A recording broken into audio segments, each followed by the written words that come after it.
Hey folks, Chris the DM here. We lost one recording session, unfortunately. Windows 10 forced an update on me and corrupted the audio file I was working on. So all we really have is lovely video of people with no sound whatsoever from that hour-ish session. Luckily it was a short one without too much happening. So here's a short summary of what you missed. After their evening with Myrna's caravan, the group made its way inside the city of Falstock. There, they noticed that anyone they passed on the streets seemed to avert their gaze and avoid talking to them, seemingly scared by newcomers. They met a few folks in town. One was Mina, who runs the Gilded Ale House, a nice inn. They paid for lodging for the evening and then headed out to explore the town while they still had the light of day. They also headed over to Gothak's Goods in the center of town, run by a hulking Goliath with a large presence in more ways than one. Anyone they could manage to talk to warned them about Count Whitworth Thorogood's control of the city and the debilitating taxes he had recently been raising. To find out more info, the group decided to split up. Stuart and Lena were thinking about training near the inn. Kerash went in search of a temple in the city, and Tessie and Grail thought a local burlesque might be interesting. With all of it, they could also see this giant wall on the north side of town, shrouding Whitworth's mansion and making entry nearly impossible from the outside. The only opening was with guards and an archway. With all that happening, that's where we pick back up. Welcome back to the Anachroschism. When we left off last time, the party was heading in different directions in Falstock, and so we're going to follow them in a certain order. And we're going to start with Stuart. What? Hello! Oh. Who knew? I wasn't expecting this at all. Yes. Oh my gosh. I didn't make notes or anything. know. Well, we only knew who was going last. You could have been second, you know? This is very unexpected. So I'm still with Lena at the moment. Yeah, I think we were Yeah, you guys are kind of discussing- lingering around the outside of Gothak's Goods. Tessie and Grail have headed off in the direction that they were given for the burlesque from Mina, the innkeeper. You guys are in front of Gothak's Goods. What would you like to do? So what do you think? Do you want to train with me a little bit? It's good for you. But I don't know how to shoot a No, gun. you don't have to train with a gun. You train with what you do. I train with what I do. We train. Okay. You don't have to. You Well, can go do whatever you want. I mean, I need to go drop off my paper anyways, so... Perfect. Let's go. Okay. For a little bit. So if we're walking Mhm. towards the end, I found some information from a dwarf blacksmith about this Thorogood fellow. He is bad news. I see. The rumors we heard have all been true. So I don't know if I want to leave Falstock now, to be honest. I want to help Kerash. I pulled the name. That was good. Good. But it seems like we might be needed here. Did you find out anything? Not especially. I guess my question is, what are you going to do about Thorogood? Well, we have to bring him to justice. In my experience, someone of his level and stature and power, there's only one thing to do. He's above the law, so we may have to kill him. And I definitely, you tell I kind of wince a little bit. I don't like it, but... Do you not like killing? Well, and I think for a second. It's hard to tell in this group. Everybody seems to have a bloodlust. I don't have a bloodlust. I fight to protect myself and those I care for, but I don't ever think I want to go hunt people and harm them. I don't blame you. And should you want to spare him, I respect you wanting that, but I guess we'll just have to see when we get there. Right now, from where I stand, these people, they only respond to one thing. They are of a violent nature, and violence is the only thing that works against them. I kind of just look ahead and then keep walking at that point. Okay, silent treatment. Damn! City streets are relatively unchanged. You're now heading into like just the early parts of dusk. The sun has set. There's still some light in the sky, but it's getting to be like just early evening. And the number of people on the streets has decreased a bit. There are still some people milling about, but it's the same treatment, essentially. People not like shielding their eyes intentionally, but just trying to avoid making eye contact, trying to go about their business, not trying to attract attention to themselves.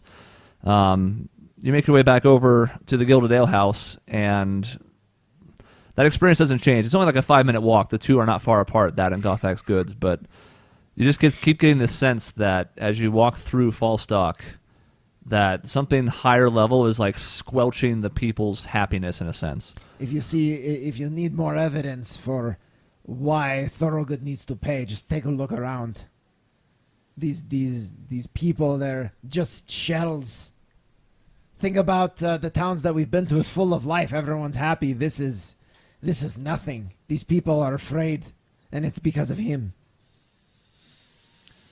As you go inside, you see Mina is still working the bar. It's a bit early. She had talked about maybe meeting you a couple hours from now, so you still have time to do whatever you'd like to before that was supposed to go down. But she kind of acknowledges you because she recognizes you in particular, Lena. Kind of gives you a nod as you guys walk in. Okay. And you have rooms upstairs, individual ones. You're not sharing them between the 5 of you, to do with as you see fit.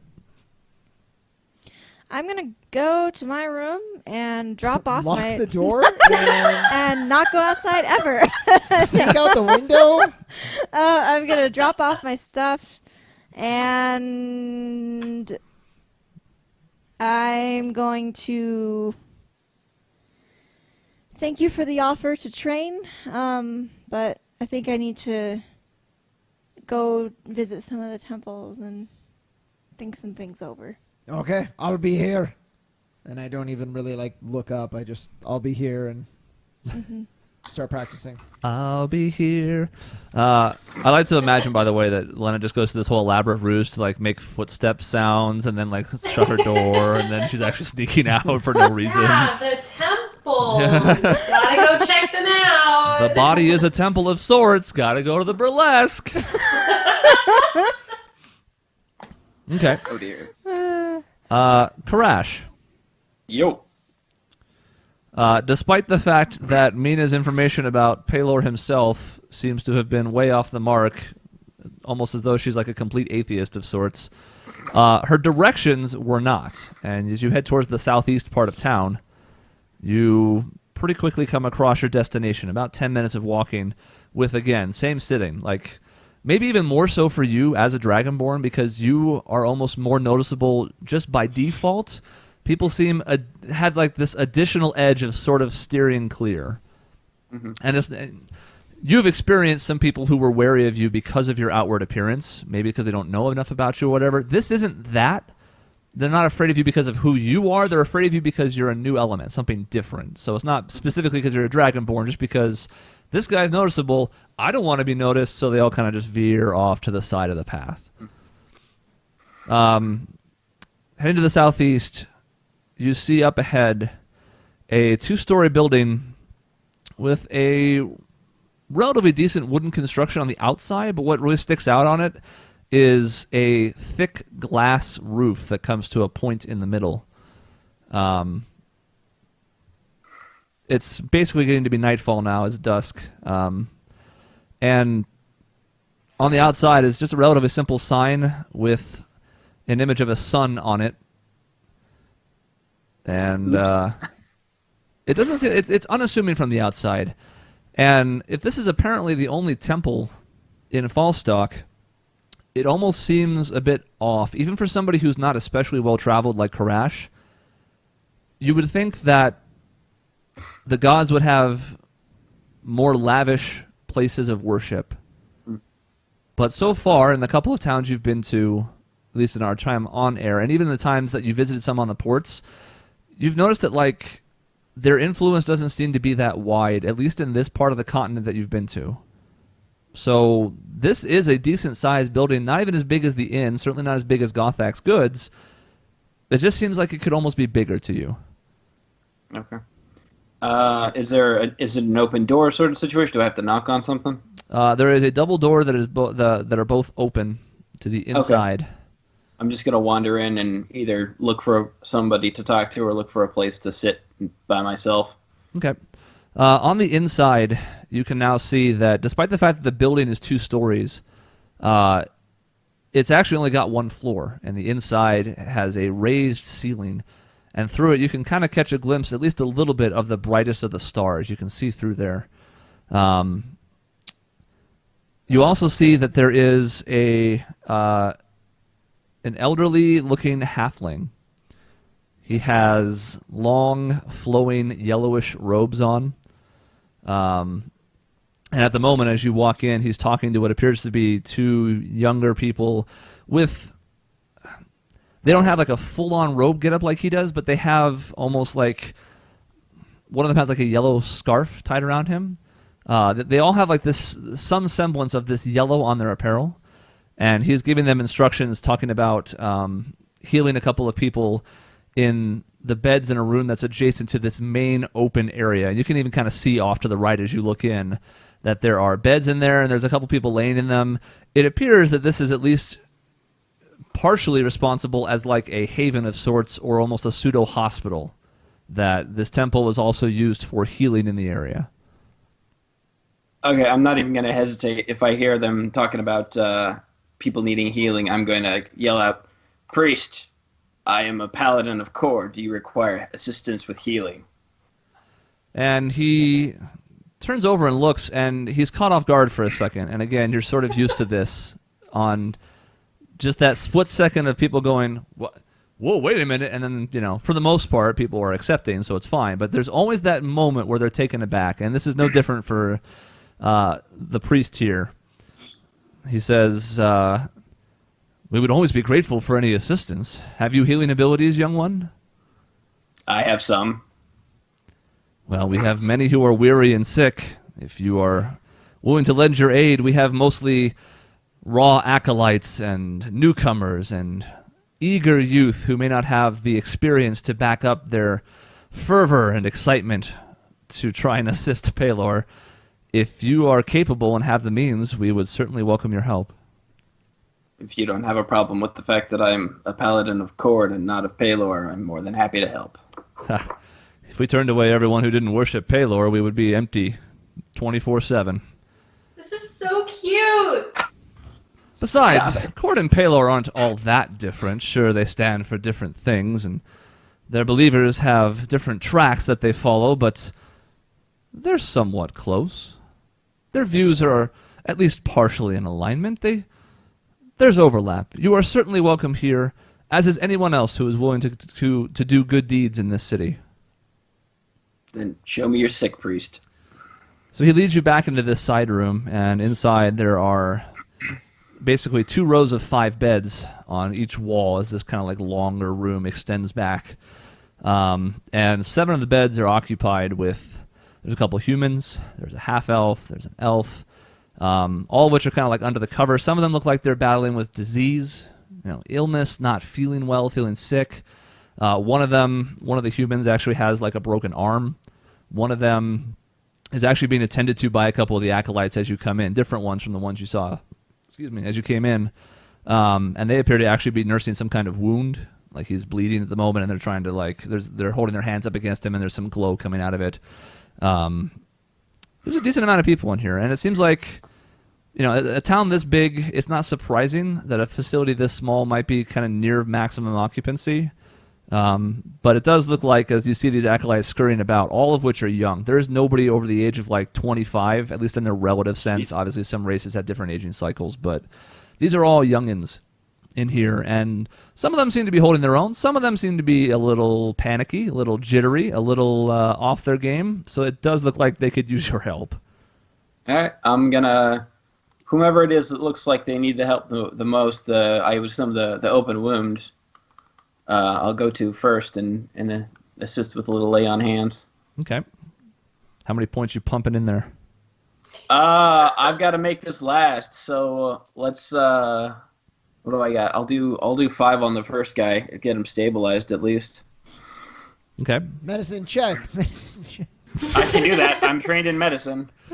I was gonna use the medicine for the people who are less sick and not likely to die in the near future. Yeah, I was say if you're using lay on hands, that's just going to work automatically. If you want to try and canvas the room later, then we'll do a medicine check. But this is just an ability that you have to spend that you only have so much of. So this definitely works. And you see almost like instant results. Okay. It's nice because like there's just this moment where you touch him and there's this like brief glow. It's not faint, but it's like soft. It has a very lightness to how densely populated is the wrong word, but like the light's not very dense. It just spreads very gently like across his form from the point where you touch him, and right afterwards he seems to kind of sit up in bed. Maybe not 100%, but like you notice it very quickly. He seems to have made almost a full recovery. Awesome. I'm gonna move on to whoever it is that looks next worst. Okay. The diseased is, I would imagine, but I don't know. Yeah, there's somebody who's really like hacking up, like big time coughs in the room. Okay. There's a couple people that don't look great, but they're like laying down, they're resting. It looks sickly. This guy though is coughing, having trouble breathing. Like he seems to be the worst by far. Okay, I'll use lay on hands for 5 points to cure move whatever disease he has. Okay. He coughs blood all over your face. He Well, has that's the hepatitis, unfortunate. and so do you.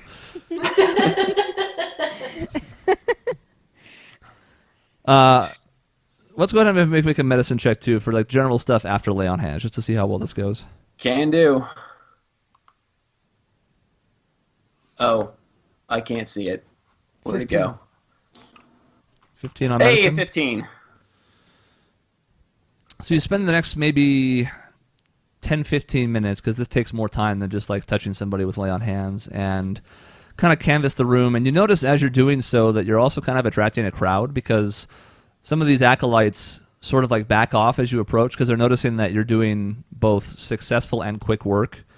So they just kind of start following you around, almost as though this were a medical show and you were, the main doctor and they were interns or something else, and they're just kind of observing and seeing this work. So by the time you're getting around to the last patient, Are you Dr. House right now? he's got both the temperament and the skill apparently to do so. It's like the all-star game of... And the codon addiction. Yes. Just popping all the stuff you can put in your system. As you kind of canvas the room and you get to the last person, you have 6 now of these young, well, some are, I was going to say talentless, but some of them are actually okay. But these young acolytes are all kind of following you around, and by the time you get to the bed of the last patient, now you have a half dozen of them, as well as the priest kind of overlooking what you're doing. And the patients, it's turned into a complete medical drama. The people that you're helping have all been kind of like thankful. They're all surprised almost. Some of them seem almost mystified by it, especially the ones that you laid on hands with. A couple of them seem like they're more familiar with this type of stuff, especially the guy you triage seems like he's an adventurer of sorts, so the idea of getting healing for a wound like that doesn't seem foreign to him. But for the most part, the people seem to be pleasantly surprised and very grateful for the work you're doing. And as you finish up at the last bed, the priest kind of walks up to you and he says, "This is excellent work. Have you had practice at this before?" I used to work on boats and had to patch up people from time to time when they came into some bad way with pirates or what have you, but otherwise not particularly. Well, we are very appreciative for your help. You don't happen to live in Falstock, do you? Are you just someone passing through? No, I'm on my way elsewhere. Very subtle. Right. Tis a shame, but we're grateful for the help that you could give us in this time. I also have to interrupt the scene for just 1 second. Lena, where are you headed? I don't know if I know where the temple is that Tessian told me about, but I'm going to try to find my way there if I can. You were around with the group when you were talking to Mina, so you at least have an idea where it was at. Tessian kind of had additional information about Paylor himself, but that wasn't just like the directions. So you at least know which direction to head. Maybe not quite as close as Kerash does, but you know where to set out, so you could probably find it pretty quickly. Okay, cool. Next time on Kerash MD, Dr. Kerash's assistant joins the fray. I refuse to we're lose going to another Gray's Anatomy. patient! Next thing you see is me having sex with somebody in a supply room. Yeah. Just the priest. But then someone screamed, "Dr. Kerash, we're losing them!" and you gotta leave. I don't need a defibrillator. I'm an electric breathing dragon. It's true. It's true. You are the defibrillator. You just put your hand on somebody and go, clear! Oh my god, that's amazing. This is a tenet of his character we didn't know he had. So as he's kind of wrapping this up, let's see, those 10, 15, yeah. So pretty much as this is happening, and there's kind of talking to him and the priest in this room, you come across this same temple with glass ceiling, relatively unassuming outside, and you can, if you want to walk in, you can kind of see the same scene, and you hear a familiar voice off on the side, a brusque, loud, but somehow like this is a gentleness that you sort of hear that you have not heard before, just vaguely. It's softer than you remember Kerash sounding like. Aw. We don't talk about this. I don't think I'm going to interrupt, but I am going to, like, smile at the fact that he's sounding nice and presumably doing nice things. Mm-hmm. Presumably.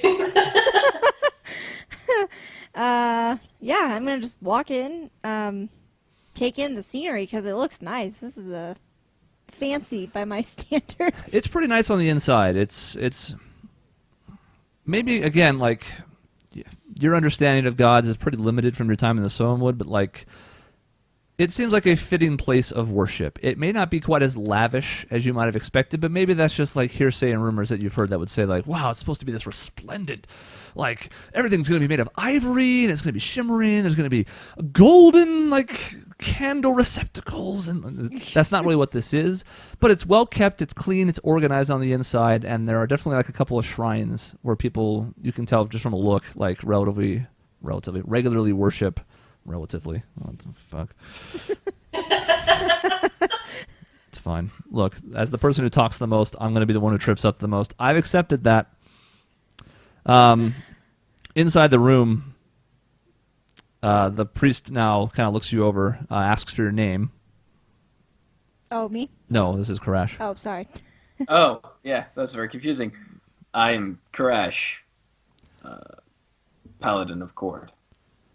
Well, Kerash, have you come to seek assistance from the Shining One? I don't know who that is. I came for prayer and meditation. Well, that's fine. The Shining One is Pelor. That's why we have this roof on this temple, is to allow the sun's rays to bask the temple in its brightness throughout the day. As you can see, it doesn't do much at night, but makes for a rather nice scene when the sun's actually out. You can tell like he's trying to be sort of funny in a dad joke kind of way. It's not really, I mean, maybe you find it otherwise, but most people would not consider it to be funny. Yeah, Kerash and humor get along well. No, I'm gonna ask him if there's a spot where I can sit and pray for a while. Sure, in the main chamber we have a place where people often sit and pray, and it's not exclusive to Pelor. You may find yourself with a moment of quiet where you can speak to whomever you wish to. Can I speak to you in there? Sure. What was your name? I am Father Oramin. Father Oramin? Father Oramin, O-R-A-M-I-N. As we walk away, I'm going to get a little quiet and start asking him what's up with the giant-ass wall. And what's going on beyond it. And why, more importantly, why everybody's so damn weird in this town. Well, you see, it's I almost hesitate to say too much about it, but as followers of Pelor, we are tasked with stopping evil, and as such, I will call a spade. Witwer Thorogood has recently been putting the clamps on the people of this city. It has never been an especially positive town. What is this hand signal? Clamps. I thought you were doing like crab pincers, and I was like, what? No. Some of us here need to watch a little bit more of The Adventures of Fry, and oh my god, I can't remember the name of his buddy now. Bender? Someone, Bender, yeah. thank Some you. people Brian do Bender. need to watch more, clearly. The Adventures of Fry, also known as Futurama. There's a recurring character that runs around screaming clamps and clamping his hands. He just thinks you talk Right. too much, Chris. He asked you So a question. no, he's like, blah, blah, blah. That's what I was... All right. That does look rude, Sorry. isn't it? Sorry. I didn't realize we were doing a Zoidberg thing. That's my fault. My fault, I guess. Apologies, Father. Yeah, I know he slaps you. Correction. Silence, child. He says, talking about putting the clamps in the city, he says, taxes have been being raised to the point where people can hardly pay them, but the common folk don't have much they can do about it. If they've bought homes in the city, they can't just up and leave. They could never afford to buy a place like that in another city. So a lot of them have been trying to tough it out, but it's getting to the point where the rates are almost untenable.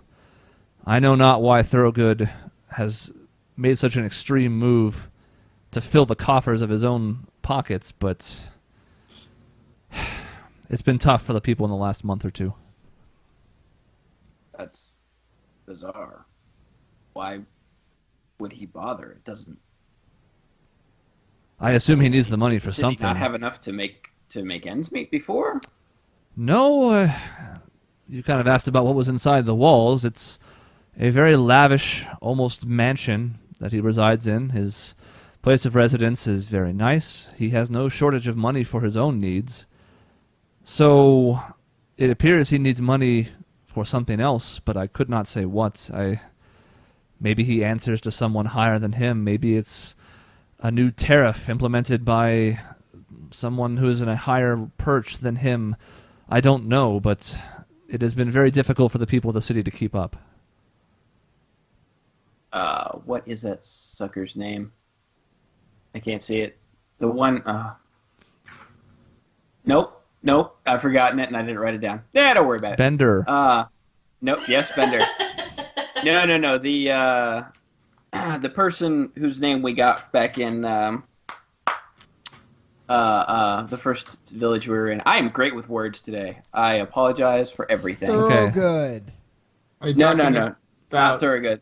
Countess Phelana? Yes. I was going to ask him if there's any relationship between Thorogood and Countess Phelana. Okay. He kind of thinks about it for a moment. And by the way, they've kind of walked back into the main chamber. So at this point, you see both Kerash and this priest adorned in yellow robes. And you can hear this conversation. It's relatively quiet in the main area. He kind of thinks about it. He's got like this 5 o'clock shadow that he kind of like starts stroking with his chin there. He says, "It's possible. Phelana does outrank him, but the people who run the various cities don't often interact between them. They kind of keep to themselves and run their own locations. The only times they would interact was when they, too, were having to deal with someone who was above their station. Or, occasionally, they have big get-togethers over at the Royal Palace where some of them are invited, but it's a possibility, but their connection would be tenuous at best." No. I'm out. I'm going to thank him, and then I'm going to call Lena over and say, hey, do you want to do prairie things? And then I kind of wave and I walk on over and accept your offer to pray, and I will introduce myself to the priest as well. Oh, yeah. I have no decorum at all. The priest doesn't seem bothered by it, especially because you've been so helpful. So he's not going to go all Miss Manners on you. But he introduces himself as Father Orman and says that anyone is welcome to pray in this temple. And you see, he's kind of motioned you towards the back end of this main center chamber, and there is a pretty nice ivory fountain. It's definitely the nicest thing that's in this room. And there's water flowing from it. There are benches on all 4 sides of it that could seat maybe 2 or 3 people on each side. That appears to be the main place of quiet reflection inside the temple. I like it. Sit, pray. Yeah, I'll kind of follow your lead, since I'm assuming that you know more about this than I do, so I'll sit by you and kind of imitate whatever gestures you're making. Oh, no gestures. Just sitting and staring at the water because I have no idea what I'm doing. Okay, so I'll kind of like look at you and then study you for a second and then look at the water and then look again just to make sure I'm not missing anything. And then I'll also kind of start awkwardly staring at the fountain. Okay. Wonderful. You guys take a moment of silence to kind of reflect, and it feels awkward for about 2 or 3 minutes. Like, am I supposed to say something aloud? Do I say it to myself? To whom am I saying it? Is Kerash thinking that I'm weird right now? And Kerash are like, is Lena thinking that I'm weird right now? But eventually, like, the stillness of the temple, the serenity of the surrounding area in this like immediate vicinity, you can kind of like lock in. And Kerash, as time passes and you continue to think about Cord, someone dies in the background. And my serenity! You get this feeling of warmth. And it's strange. There's nothing spoken. There's nothing that you feel directly, but it's a connection that you've only felt once before, and it was 2 years ago when you were first saved. And the general sense you get from it, even though it's just a feeling, is that you're on the right track. It's a reassuring feeling. It feels like an acknowledgement that perhaps you are doing good. You start praying so well, a group gathers. Yeah. The acolytes have all come out of the room now, and they're all just watching you now. Start popping oxy. You got like Real the little snarky. bouncy ball. You just keep hitting up against the glass. Boom. Let's not pretend for a nanosecond Kerash is anywhere near intelligent enough for that to be the right character. Lena, as you keep staring at the fountain, you kind of watch the water continue to lap over as it fills up and then, loops back up through the middle and comes out the top. And it's also peaceful. You're finding that you have these moments where, between like the feeling of family that you had when you were out on the trail the night before, and now things like this that sort of remind you of nature, even in the middle of a sprawling city like this, that it feels refreshing, like reinvigorating. Like, you've spent enough time in some towns now where it doesn't make you feel down or anything. You like being around people, it's a new experience, and it's all pretty positive, but it is nice at times to have that connection to something that feels closer to home. And it's also why you've enjoyed spending the time that you have traveling with Tessian, because you guys have been staying in cities sometimes, but also camping out, and that's when, again, it just feels kind of like, it feels like home. And home is a thing that you've sorely been missing. And as you kind of get caught up in these thoughts, you also realize that suddenly the fountain has faded, and in its place you see nothing but a bright silver light that seems to have almost emanated from the ivory of the fountain and now has engulfed your entire line of sight. Okay. You try to almost like shield your eyes, but it's almost as if the light itself has been burned into your retinas. It's painful. It's too bright. You can't seem to shield yourself from it, but it's also beautiful in some way. And as the light now fades, you feel the sense of relief because, again, it was like you couldn't seem to close your eyes, but you wanted to so desperately. You are no longer in the temple. You find yourself Holy shit. standing in an open field of lush, tall, green grass that sways gently in the breeze. I healed people. All I got was a warm feeling. Yes. You're going to have to kill more to have it improve. Sorry, Kerash. Heal and kill. That's what you need to do more of. Okay. As you look around this field, it seems endless. The horizon never really comes to a point. All you see is grass as far as the eye can see. And involuntarily, after looking around for a few moments, you blink. And as your eyes refocus, you're on the edge of a cliff. And you look out, and you can see the ocean on the distance. And there's billowing white clouds above you. A pristine blue sky. But you feel this strange warmth, and as you look down off the edge of the cliff, you see what appears to be a churning volcano. Ruptured earth, like cracks with magma licking out of it, spitting up, and a stinging mist that's rising up and making you feel this awkward warmth.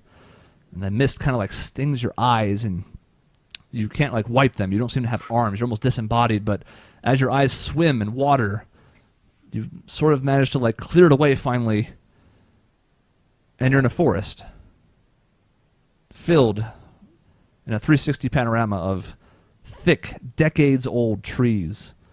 A canopy, as you look up above, that's so dense you can't even see a speck of the sky.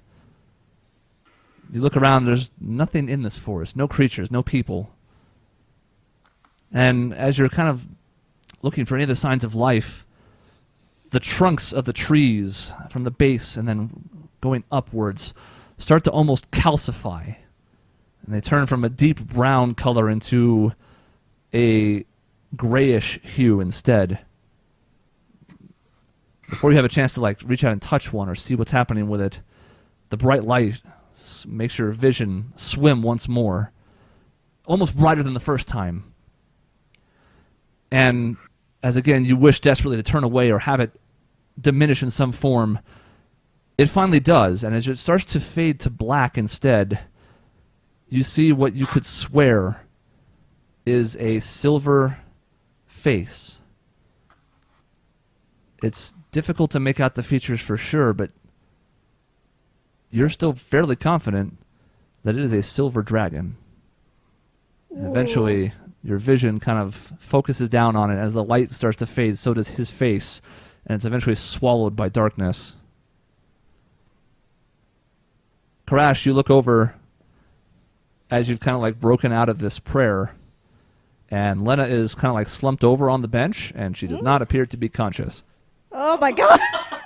I will try to wake her up and say her name. See if she's shake her a little bit. Okay. Yeah, you kind of reach over to the other bench and shake her by the shoulder. She's unresponsive at first. It takes maybe a few seconds, but eventually she does stir. And Lena, as your consciousness returns to you, you feel like it's been just a short time. You still hear the water trickling off the fountain. Kerash is now over here with an arm on you, shaking you gently. Everything seems to be normal. You can see the temple. You can see the stars up above, at least some of them. We got to ask if sleeping is a part of her prayer. Oh, I didn't I didn't realize I fell asleep. I'm sorry.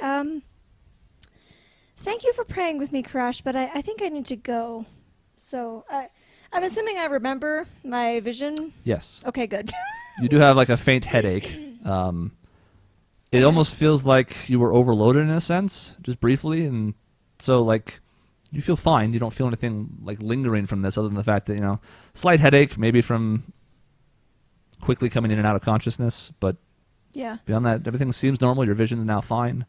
You feel okay, if a bit, you know, out of sorts. Yeah, I definitely...